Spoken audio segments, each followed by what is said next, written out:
Well, hello, friends. Ryan here, professional life coach, Enneagram educator, and your host for this episode of Fourward Bound with the Enneagram. You know, the Enneagram is a powerful tool for building understanding, compassion, and achieving growth in our lives, grounded by 9 types or ways that our personalities and egos are structured. The conversations in this podcast are designed to illuminate the Enneagram in action by hearing directly from individuals who are working with the Enneagram and their type in their lives. The views reflected in these conversations are personal, and so what one person shares may not be true for all others who identify as their particular Enneagram type, and that's okay. My encouragement: listen with compassionate curiosity. Thanks for being with us. So today we are moving close to Enneagram Type 3. Sometimes we refer to Type 3 as the performer, sometimes as the achiever. And our guest today is my friend Amy, who leads with Enneagram Type 3. Amy, welcome in. Thank you for having me. Absolutely. It's my pleasure. I'm really grateful for your willingness to share about yourself with our listeners. And, selfishly, I'm excited about the opportunity to get to know you a little better myself. So I promise we'll have a good conversation. I look forward to it. Good. Amy, if it's okay with you, what I'd like to do is begin with a brief teaching, if you will, on the type for our listeners who may not be quite as familiar. And so I'll move to share that, and then we'll quickly get into a conversation that's about your experience. Sound good? Sounds great. All right, here we go. Let's take a look at Enneagram Type 3, often referred to as the achiever or the performer. We start by looking at the instinctual center of intelligence for the type. This could be head, heart, or body. As a heart-center type, Type 3 leads with a foundational search for love, seeking to achieve this through their accomplishments and success. Their emotions and actions are deeply connected. A natural ability for connecting with others and adapting to different social environments, a sense of charisma and charm. 2 instinctual themes emerge for Type 3, a focus on tasks and goals, and then a resulting experience of deceit or self-deception. First, let's look at this focus on tasks and goals. The Type 3 is driven by a deep need to excel and be seen as the best in their chosen field. At their best, this shows up as motivation, productivity, and ambition. Overplayed, this can become fiercely competitive with an overemphasis on the need to outperform those to which they compare themselves. There's almost always a list of things to complete, and perhaps also a list nearby of things that have been completed. Type 3 brings skill with organizing time and resources efficiently, adept at juggling multiple responsibilities simultaneously. Individuals who lead with Type 3 may become so consumed with tasks, projects, and achieving goals that they neglect their own well-being and ignore their inner desires and values. Which leads us to this experience of deceit or self-deception, this tendency of the type to create and project a false image or persona to others in order to achieve their desired goals and gain recognition.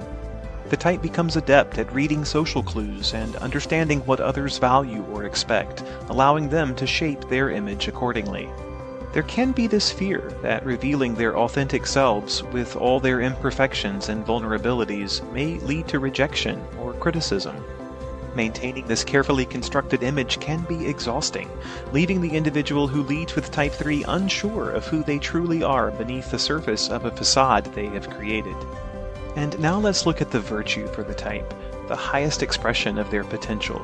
Think of this as keeping all the gifts for the type, and then also uncovering or remembering a piece of truth that has been forgotten along the way. For Type 3, we refer to the virtue as honesty. Think of honesty as characterized by genuine self-expression, a connection with one's own desires and values. It's about dismantling the false image that has been created and instead expressing genuine thoughts, emotions, and opinions, even when they make us vulnerable or we fear that they may not align with societal expectations. Individuals who lead with Type 3 are supported in this work by letting go of the need for external validation, releasing the notion that worth is determined by achievements or the admiration of others. A remembering of holy law, that there is a natural unfolding. It is not our work to, nor can we, manipulate the unfolding, That is, we are not separate doers. We are simply by being, moving in the direction of and part of the unfolding, and therefore naturally connected, embraced, in harmony, and loved.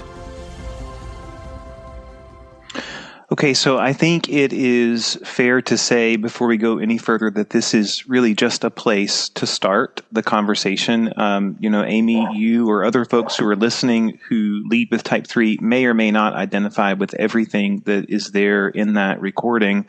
And that's okay, because none of us are caricatures of a type. So now we really want to hear from you, Amy. And I'm going to start with really just a big open-ended, what comes up for you today, right here in this moment, maybe in reflection of what we've just heard? What's it like to be a 3?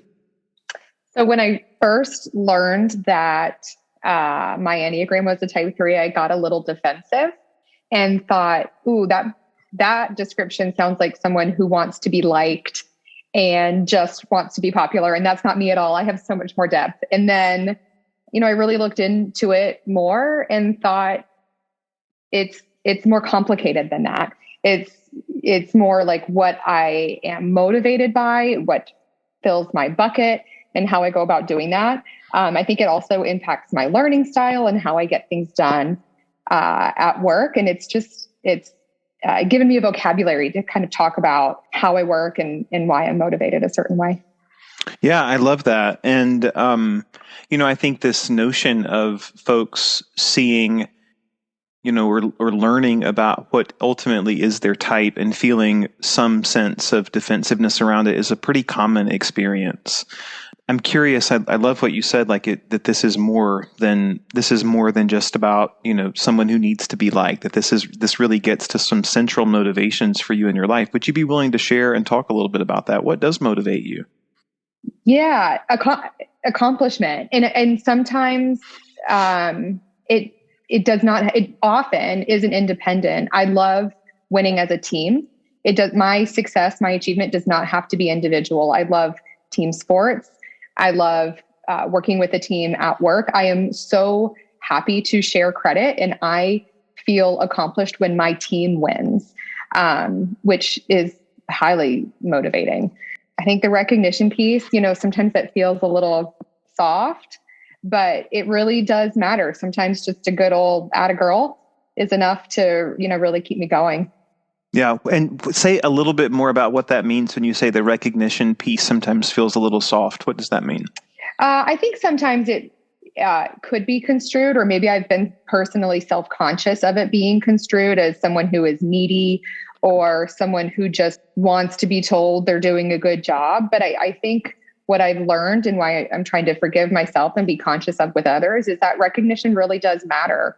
It helps people feel good about the quality of their work output. It helps them feel motivated to do it again. And, we're only given so much time on this planet and each day, and you want what you do to be seen as value add, right? And I think for people like me, that recognition really does matter. Yeah, well, and I just want to honor what you just shared about being gentle with yourself as you acknowledge things and, wrestle with them and do some sense making for them. And I think as we look at all of the types, everyone will find something in there that is like, oh, is this okay to do this? And it's like these patterns are actually beautiful things. Mm-hmm. They are patterns that have gotten us through some really tough times in our lives and probably will moving forward. And so good for you for honoring that. You talk about, and I also love this, it's not just about your own winning and accomplishment, but it's about teams as well. Will you take us, Amy, to the flip side of, I think just for folks who are thinking about, well, how deep does that run? How deep does the competition theme and the striving for winning run? What does it feel like when you're not successful or a team that your own is not successful?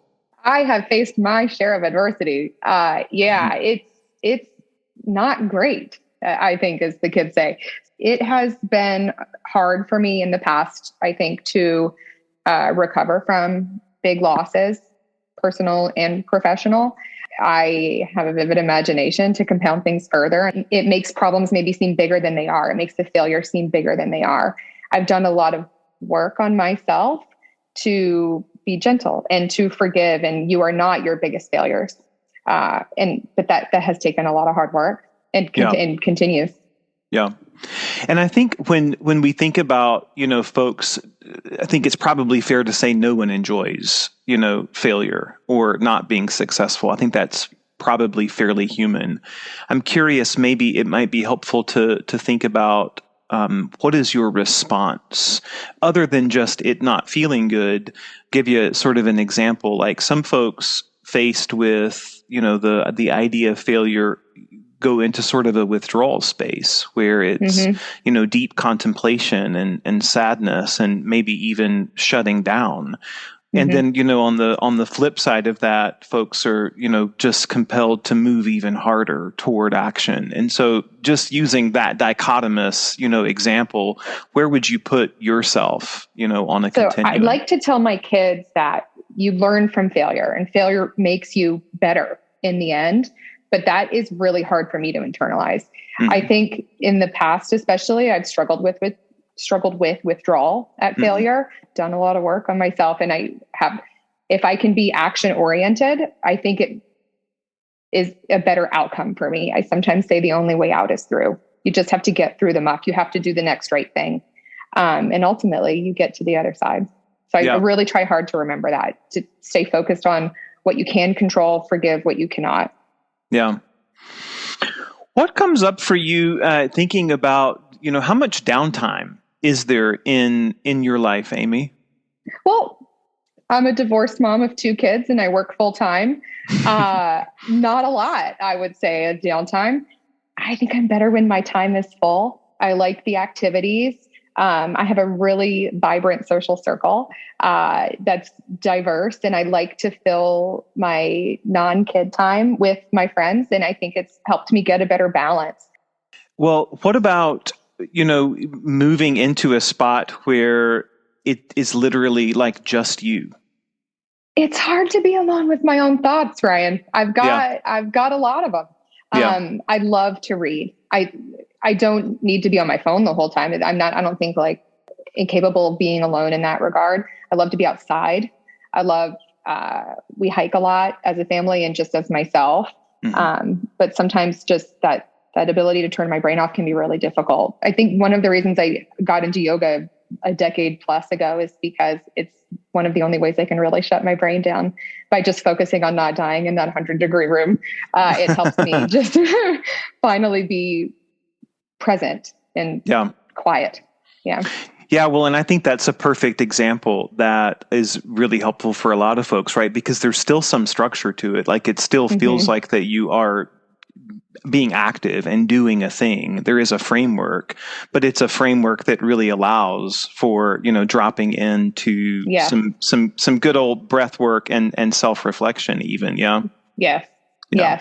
Yes. We talk a lot, my kids and I talk a lot about the pandemic was hard and stressful and scary, especially in the early days with so much unknown. But my daughter liked to remind me there were some good things that came out of it too. We got a lot of really quality bonus time together as a family. And, it was a really easy excuse to focus on one's self and one's family when there wasn't a ton of social activity happening. And it was kind of well-timed for me in my personal life. So it felt really good to focus on being present. And we really got outside a whole lot during that time. It was healthy for me. Nice. Yeah.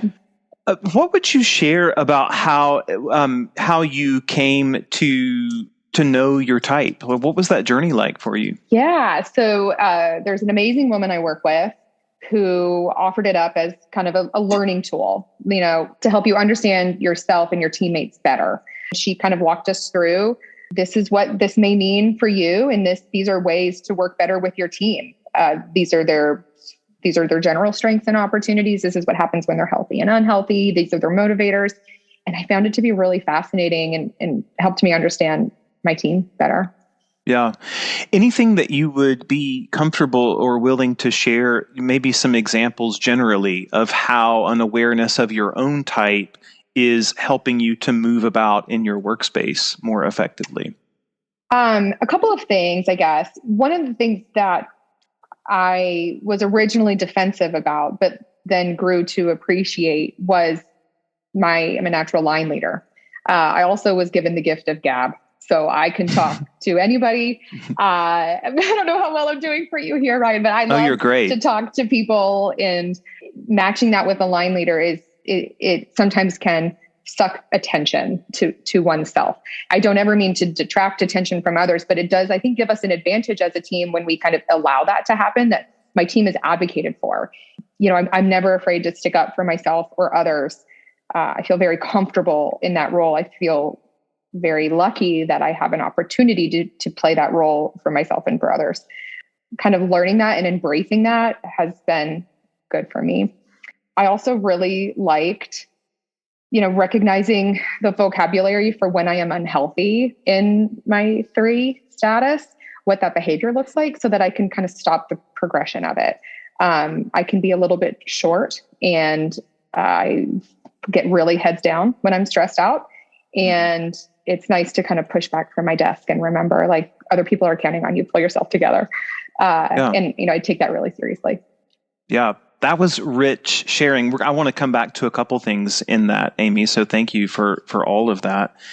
Can we start maybe with, I think you called it the gift of gab, this comfort level in being around folks, and that you can essentially talk to most anybody about most anything. Yeah. Mm-hmm. I mean, I'm seeing the visual affirmation. Our listeners won't get the gift of that, but sorry. Yeah. Thank you. No, yeah, no, it's great. And this is just, it is totally natural for you. Yeah. Mm-hmm. Yeah. I think it is natural. I practice it, but it also brings me joy. It's, growing up, my sister and I were very different. She does not enjoy this. And I just felt like I was always the microphone for the both of us. And I'm just really comfortable in that role. I'm okay being a little self-deprecating. I'm okay being vulnerable in front of others. I think vulnerability and honesty is really what draws connection, draws people to me or other people to each other. Mm-hmm. And that just isn't hard for me. And I'm so grateful that it isn't hard for me, because I enjoy it. I like that human connection. Yeah. And, some folk, it's like thinking about the Myers-Briggs sorter, and, folks talking about extroversion or introversion. And I think we could really quickly oversimplify that 3s are extroverts. But I think it's probably true that there are some 3s who actually identify as an introvert, but nevertheless find this, maybe it's one-to-one connection, maybe it's even one-to-group connection, as something that's just really easy to do. It may tire them. Yes. And you're saying yes. So, where would you put yourself on the extrovert to introvert my line? whole life, Ryan, I thought I was an extrovert because I can talk to anybody. But, in doing some self-care work, I learned that after a big event where I'm meeting a bunch of strangers for the first time, or, I've kind of been on for a couple of hours, I drive home with the radio off and the windows down. Like, I just need quiet. I want to go home and read. I don't even want to watch TV. I just need like a minute alone. And when it was posed to me, like, it's introversion or extroversion is really about how you recharge, not just what you enjoy. Yep. I started to wonder, maybe I'm not just such a strong E. Maybe I am maybe less on the scale, closer to the introverted side, or perhaps even an introvert. I happen to be a very social person, and I don't think those things are mutually exclusive. Yeah. Thank you. Thanks for sharing that. The other thing that you mentioned that I'd love to dig into just a little bit more, if you're willing, is, around this awareness that you're building of what it looks like to be, as you said, unhealthy. And I think, we can be gentle even with that language, but to say, maybe overcompensating in a particular area. And so give us a little bit of flavor again for what that looks like, and how you are growing an awareness of yourself being in that space. That's a really good question. I think where I really have my biggest awareness point is how I behave when I'm stressed. It's really trying to fight that isolation instinct, and not in a way where I want to be alone. I just I need to be alone to get through this problem statement. I struggle with the distraction in others. And, life's not always that generous where it gives you dedicated time to focus on your one problem. And so I really do have to focus on pulling myself out of that. And it's a work in progress, but the awareness, like, that's why I liked the Enneagram so much, is it just gave me the vocabulary to recognize, oh, this is the thing that you're doing. Okay. Time to pull together. And Amy, is it fair to say you find that happening more frequently around a period of really intense, like, work toward as you say, a problem or a project? Yes. Yeah. And maybe when it's not going so well, or the end is not totally necessarily in sight. Or like the middle feels messy. Like, hey, this could have been a straight line and we've done a couple of speed bumps here. This feels unnecessary. That's when I try to lock it in. And sometimes I just need to be remembered. Speed bumps are normal. Other people have thoughts and they might be different. They might want to take you down a different path. It doesn't mean you're not going to get to the end where you want to be. You just have to explain it to a few more people. And I have to remind myself of that. And I'm curious, we talk about the type 3 as a heart center type. And, some folks, sometimes I think that can be confusing for folks, because the threes, the type 3 doesn't always show up necessarily as, I'll use the word soft heart type, right? And I think you actually mentioned in talking about, moving into stress, that there can be even maybe a little bit of terseness in your affect. Is that fair? Oh, yeah. Yeah. Yeah. And so I'm curious, just as folks are thinking about maybe considering how type 3 operates in their own life or in the lives of others who they're close to at home or at work, what would you say about ways that folks can support you or the type 3 in their life when they feel like that individual's moving into that space? I project a lot of confidence, I think, in my daytime, but sometimes that confidence is just masking a nervousness or an insecurity because I want to achieve this. I want to be good at this, whatever this is. And sometimes reassurance really goes a long way. Like, hey, you got this. You know what you're doing. You know the material. You certainly know it well enough. That type of, like, it's going to be okay. That affirmation, I find to be very helpful. I really appreciate when others don't take this perceived confidence for granted, because it might be my natural style. It doesn't mean it takes a lot. It takes a lot of work. Yeah. I love that.